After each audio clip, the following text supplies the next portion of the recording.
삼위 하나님께서 인도하시는 한 해라는 제목으로 하나님 말씀 증거하도록 하겠습니다. 한 해가 시작된 지 열흘이 지났습니다. 한 해를 시작하면서 각각 세웠던 계획들이 어떻게 이루어지고 계신지 모르겠는데, 삶을 산다는 것은 우리가 세운 계획을 한 가지씩 한 가지씩 실천하고 따라가 보는 것을 의미하기도 할 것입니다.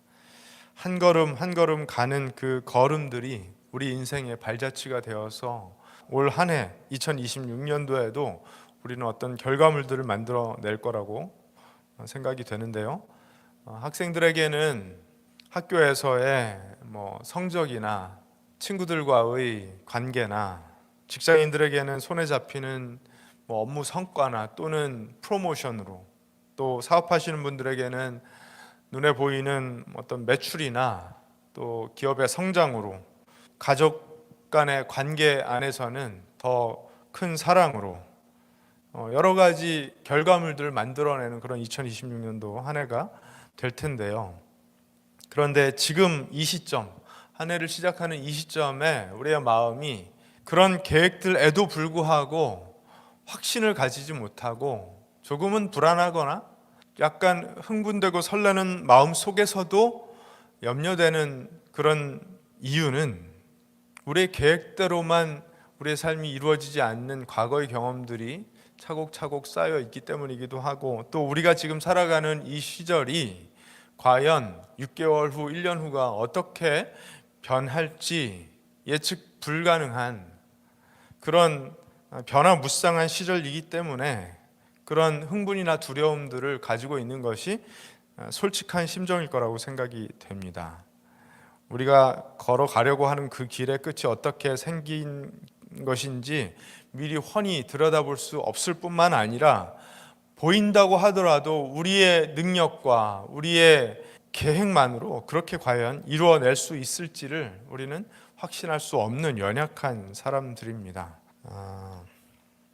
한 걸음 한 걸음 가는 동안에 내 발밑에 놓인 돌멩이들, 어쩌다 머리 위에 떨어지는 빗방울들, 이런 거 피해가기에도 급급한 우리들인 것 같아요. 저는 적어도 그런 것 같습니다. 그냥 하루하루 견뎌내면서 하루의 성실함으로 하루를 버티기가 쉽지 않은 그런 인생을 살아가고 있다고 생각이 되는데, 그것만 해도 숨이 찬데 6개월, 1년, 3년, 5년 이후의 일들을 내다보면서 계획을 세우고 그 일들을 이루어가는 것은 정말 쉽지 않은 것 같습니다. 그럼에도 불구하고 우리가 가는 그 길에만 매몰되어 있으면 우리의 인생 전체가 담아낼 수 있는 그 멋진 것들, 하나님께서 우리의 인생에 담아놓으신 그 꽤나 괜찮은 풍경과 길의 지도가 눈에 보이지 않게 되기 때문에 내 발밑에 돌멩이만 피하고 머리에 떨어지는 빗방울만 피하는 그런 여정이 되지는 않기를 바라는 그런 소망이 제 안에 있습니다. 여러분께도 마찬가지일 것 같아요. 올 한 해 하루하루가 그냥 견뎌야만 되는 그런 날들이 아니라, 우리의 인생을 크게 보고 어디론가 분명한 목적지를 정해놓고 그리로 향하는 차곡차곡 쌓이는 발걸음이 되는 그런 은혜가 우리 안에, 우리 모두에게 꼭 있었으면 하는 그런 바람이 있습니다. 이 길을 가면서 우리 안에 전보다 조금 더 큰 확신, 우리를 조금이라도 더 인내하게 하는 어떤 힘, 암울한 가운데서도 소망을 놓지 않게 하는 이유, 이런 것들이 우리 안에 확고하게 자리한다면 우리가 가려는 그 길에 큰 능력이 되고 소망이 되고 지침돌이 되어줄 거라고 믿는데, 오늘 그 이유들을 에베소서 1장 말씀에서 함께 발견해 보기를 원합니다. 에베소서 1장 3절에서 14절 말씀은 사도 바울이 에베소 교회에 쓴 편지의 가장 앞부분에 해당하는 내용인데요. 인사말 뒤로 과연 하나님께서 하나님의 택하신 교회와 교인들을 어떤 모양으로 부르셨는지에 대해서 아주 장황하게 사실 3절부터 14절은 한 문장입니다. 한 문장이 이렇게 긴 내용을 담아내는 것은 극히 드문 일이죠. 이 문장에 어떤 내용이 담겨 있는지 제가 한번 말씀을 다시 읽어드리고 난 후에 살펴보도록 하겠습니다. 우리 주 예수 그리스도의 아버지이신 하나님을 찬양합시다. 하나님께서는 그리스도 안에서 하늘에 속한 온갖 신령한 복을 우리에게 주셨습니다.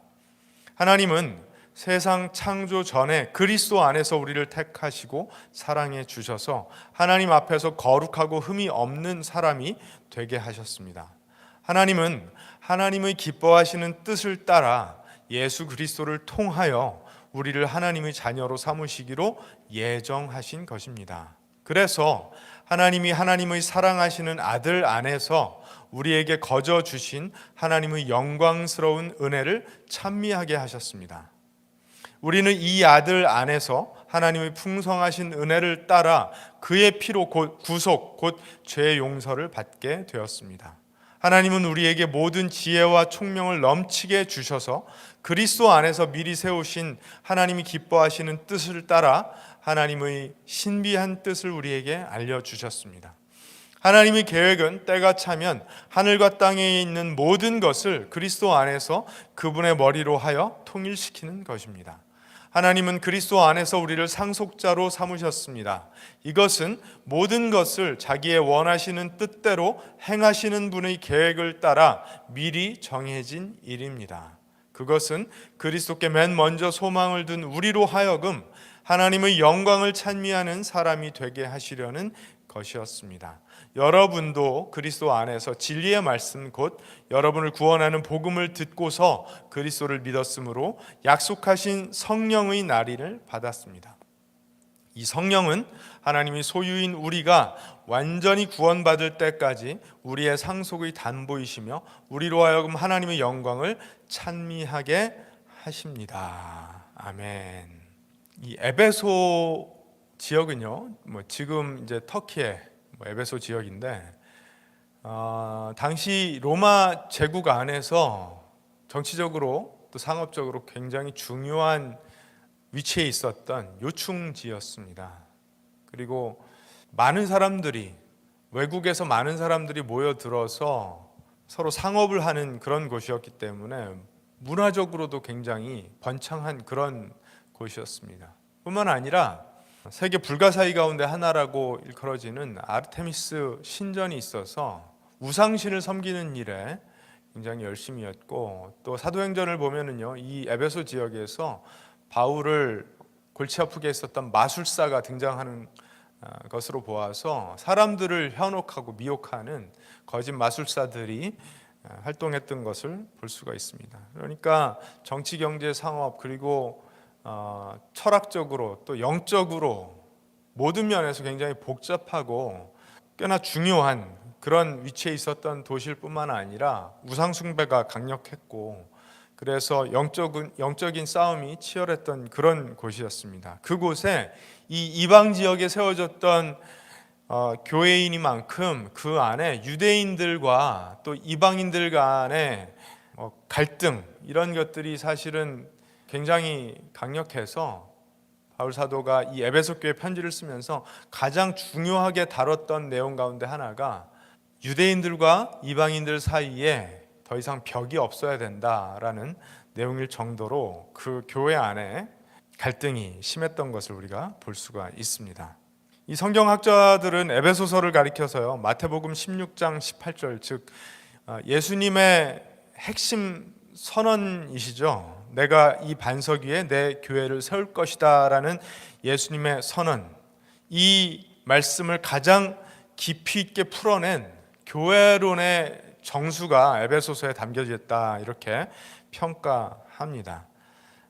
그래서 교회론을 다룬다고 해서 신학적으로 교회가 어떤 것인지만을 좀 고리타분하게 다루는 그런 내용이라고만 우리가 생각하기보다는요, 교회의 이야기는 결국 우리의 이야기죠. 그리스도인들의 이야기이기 때문에 이게 먼 이야기, 남의 이야기가 아니라 바로 우리의 이야기, 나의 이야기라는 사실을 생각하면서 이건 교회에 대한 이론이구나라고만 생각하시지 말고 이것이 바로 내 인생의 큰 청사진이 담겨져 있는 그런 말씀이구나 하고 여기면서 이 말씀을 우리가 대했으면 좋겠습니다.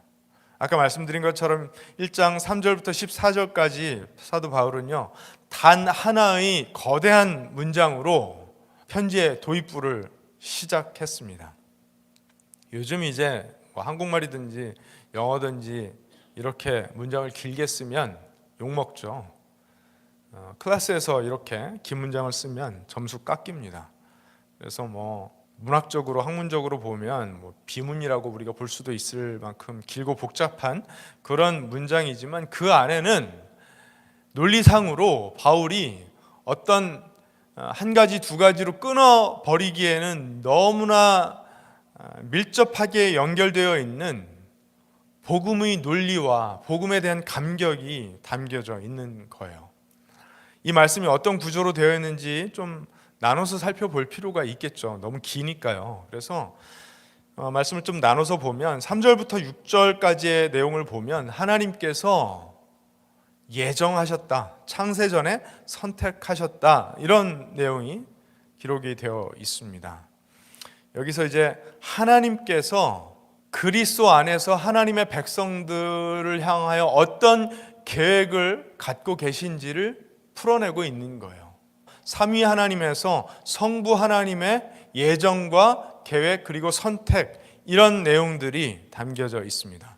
그리고 7절부터 12절에 보면은요, 그 하나님 아버지께서 아들이신 그리스도 예수 안에서 어떤 성취를 이루셨는지 구속하심과 통일에 관한 말씀을 담고 있습니다.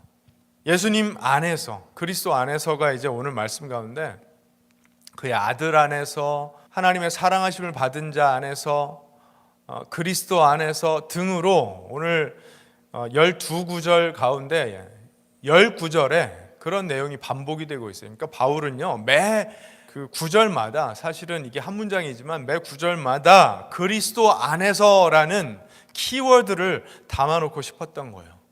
그리고 바로 그 그리스도 안에서 하나님은 우리에 대한 구속, 하나님의 백성에 대한 구속을 이루셨다라고 기록을 하고 있는 것입니다. 구속이라는 것은 우리가 지불해야 될 우리의 죄값 또는 우리에게 자유를 주시기 위해서 치러야 되는 가격을 누가?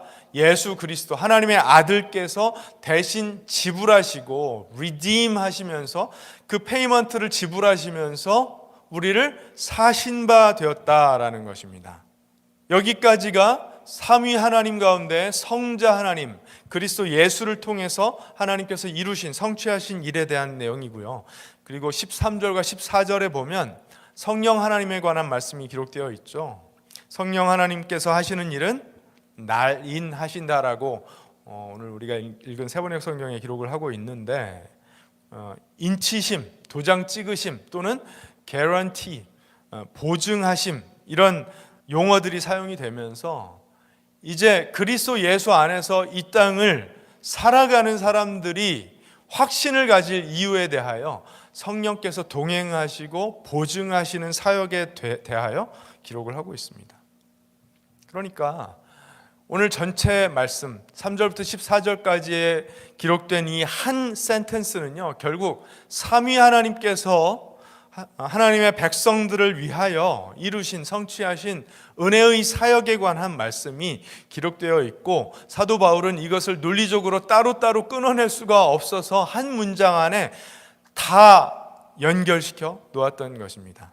반복되는 것이 있죠. 아까 말씀드린 그리스도 안에서, 그의 안에서, 하나님의 아들 안에서, 사랑을 받은 자 안에서라는 내용이 반복이 되고 있고, 그리고 세 번에 걸쳐서 동일한 목적이 반복이 되고 있어요. 6절에 보면은 그의 은혜의 영광을 찬미하는 것, 12절에 보면 영광을 찬미하는 사람이 되게 하시려는 것, 14절에 보면 그의 영광을 찬미하게 하는 것. 그래서 하나님께서 우리의 인생을 통하여 하기 원하시는 그 일은 그리스도 예수 안에서 우리가 하나님의 영광을 찬양하는 것, 찬미하는 것이라는 사실을 담아놓고 있습니다.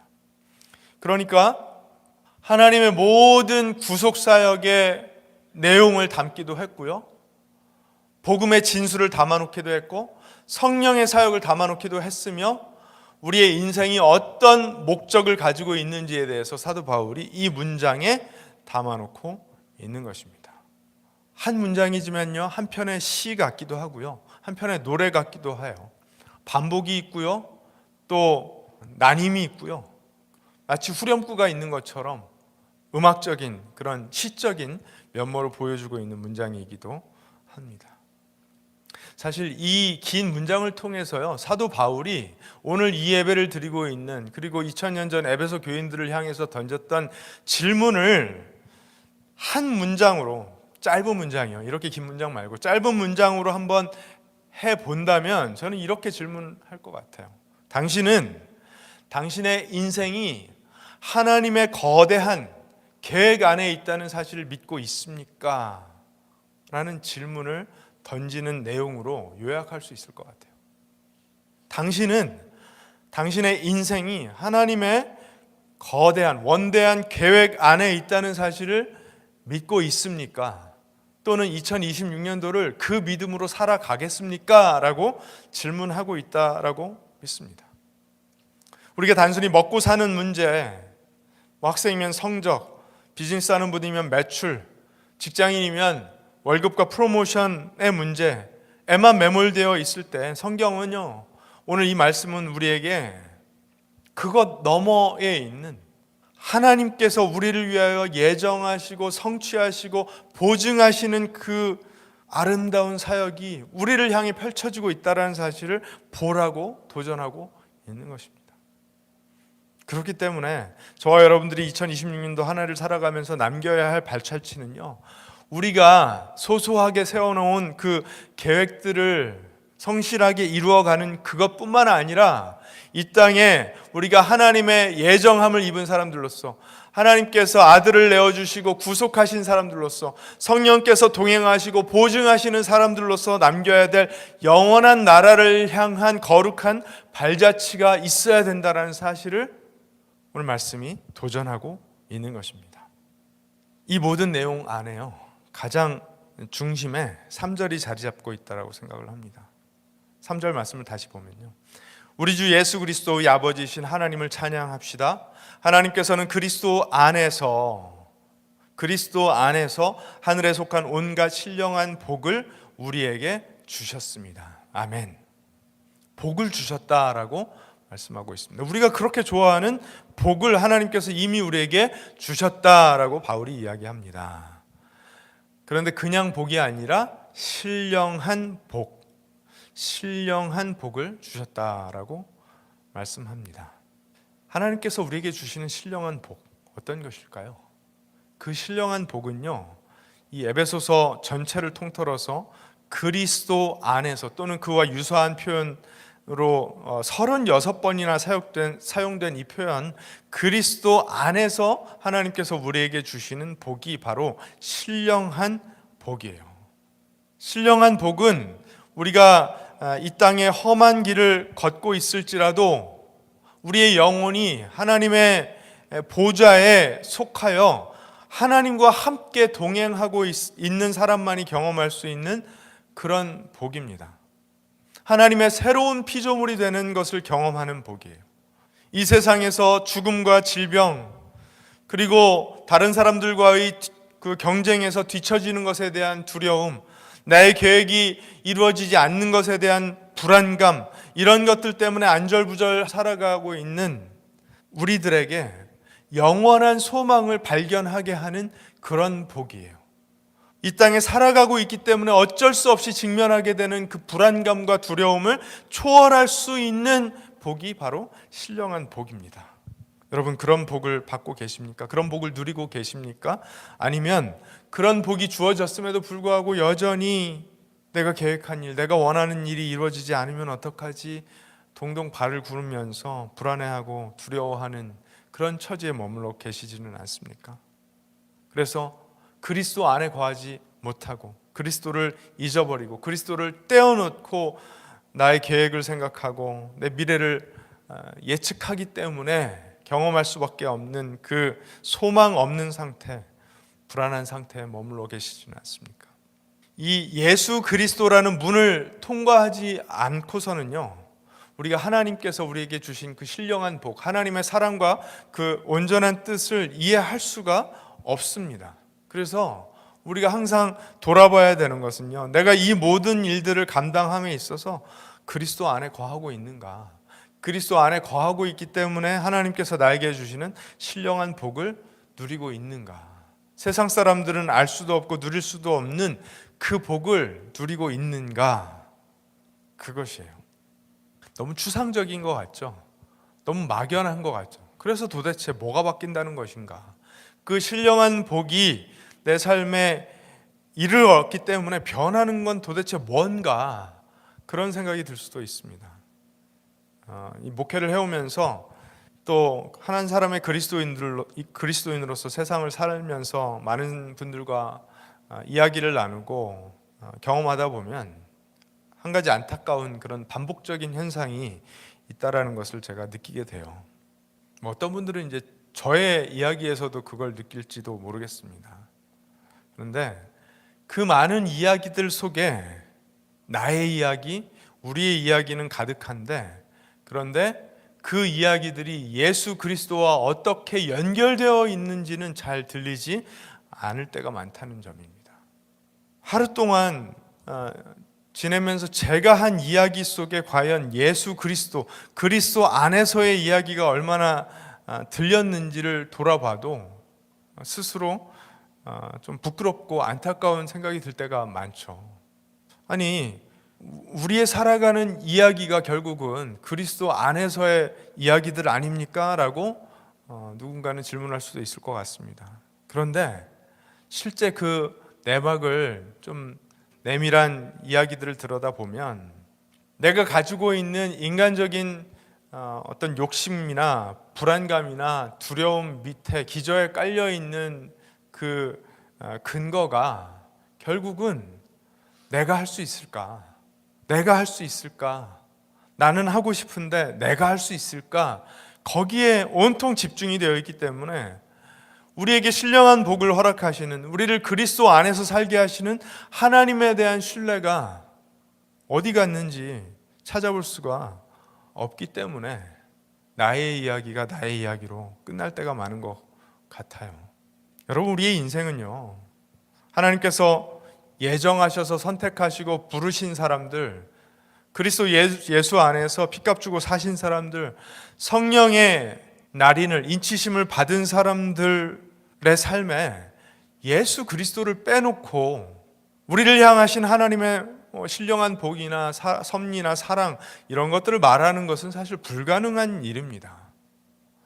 하나님께서 우리를 지혜롭게 하시고 총명하게 하시는 것은 성경에 기록된 그리스도 예수를 통한 우리를 위하신 사역이 무엇인지를 깨달아 알게 되는 것에 있거든요. 그렇죠? 그거 빼놓고 우리가 지혜롭고 총명할 일이 무엇 있겠습니까? 사실 세상에서 경쟁하면서 살아가다 보면 각 분야의 전문가들이 사실은 똑똑하죠. 그렇죠? 그런데 우리 그리스도인들이, 하나님의 자녀들이 하나님의 지혜롭게 하시고 총명하게 하시는 은혜를 받았다는 것은 성경에 담아놓은 이 그리스도 예수 안에서 우리에게 들려주시는 하나님의 말씀을 깨달아 알게 되는 그 지혜와 그 총명을 빼놓고는 이야기할 수가 없는 거예요. 거기에 하나님께서 우리에게 주시는 신령한 복이 있는 것입니다.